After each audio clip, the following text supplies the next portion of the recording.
બાપુ home સે રે અન નથી મારે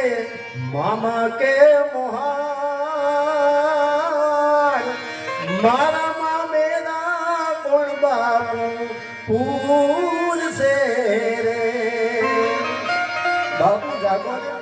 આજે નથી મારે માં નથી મારા બાપ આજે મારા લગ્ન કોણ કરાવશે બાપુ જાગો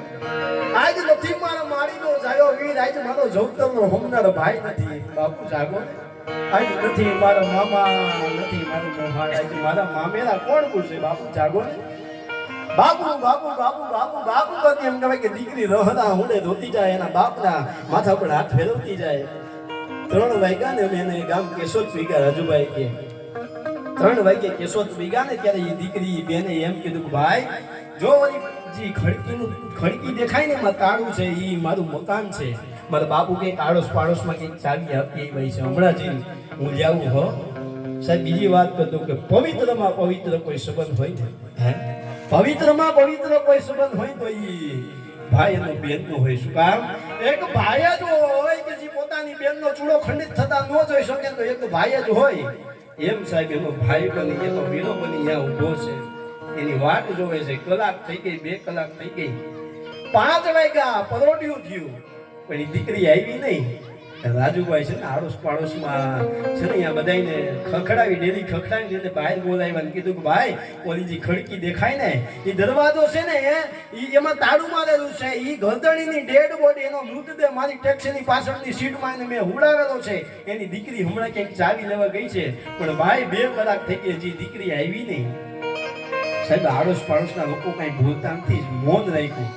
અને ખડકીનો તાળો ખડકીમાં જે તાળું હતું ને તોડી નાખ્યું એ દરવાજોનું તાળું તોડી નાખ્યું અને જે આ મરેલા બાપની જે ગરતણીનો જે ડેડ બોડી હતી ને એને અહીંયા ઓસડીમાં લાવી અને ઓસડીમાં પુરાવી દીધી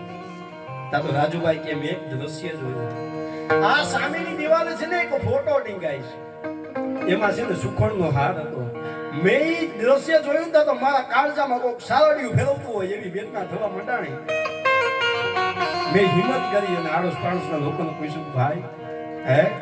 આ સામેની દિવાલે જે ફોટો ટીંગાય છે કોનો છે આ સામેની દિવાલે જે ફોટો ટીંગાય છે કોનો છે ત્યારે આડોશ પાડોશના લોકો રાજુભાઈને કહ્યું ભાઈ તમે જેની ડેડ બોડી લેવા ને જેને તમે મૃતદેહ લેવા ને એની એક જ દીકરી હતી અને એ દીકરી જ્યારે 3 વર્ષની હતી ત્યારે એને મૂકીને એની માં મરી ગઈ પણ દીકરીને દુઃખ ન થાય એના માટે થઈને હેને આ બાપે બીજું ઘર નહોતું કહ્યું ભાઈ આ ઈ દીકરી છે આજથી એના બાપને 3 વર્ષ પહેલા મૂકીને મરી ગઈ ને ઈ દીકરીનો ફોટો છે હે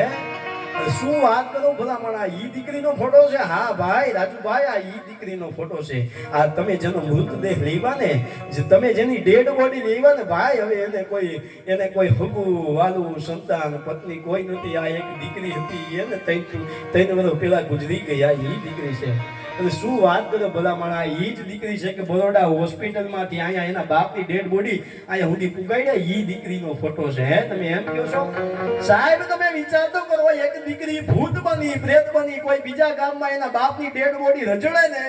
એના માટે ભૂત બની પ્રેત બની આજે એના ઘર સુધી પુગાડે ને એનું નામ દીકરી કહેવાય સાહેબ એનું નામ દીકરી કહેવાય આ બાપ અને દીકરીનો પ્રેમ છે સાહેબ આ બાપ અને દીકરીનો પ્રેમ છે બાકી હું કહું છું કે સાહેબ વિધિના લેખમાં કોઈ મેઘ ન મારી શકે કાયમીના માટે કહો કે વિધિના લેખમાં કોઈ મેઘ ન મારી શકે પણ અમારે જોગી એટલે ખોડિયાર માતાજીના મંદિરે એ બાપુ હતા ને ભગત બાપુ એને મને વાત કરી ભાર્ગવ કે તારી વાત સાચી છે વિધિના લેખમાં કોઈ મેઘ ન મારી શકે પણ 3 બાબત એવી છે કે ભાર્ગવ વિધિના લેખના ચકડાને પણ ફેરવી નાખે કઈ બાબત મને કે પહેલા તો તમારી કઠોર સાધના જો તમે કઠોર સાધના જાણતા હોય ને તો તમારા વિધિના લેખના ચકડાને એમ કહેવાય કે ફેરવી નાખે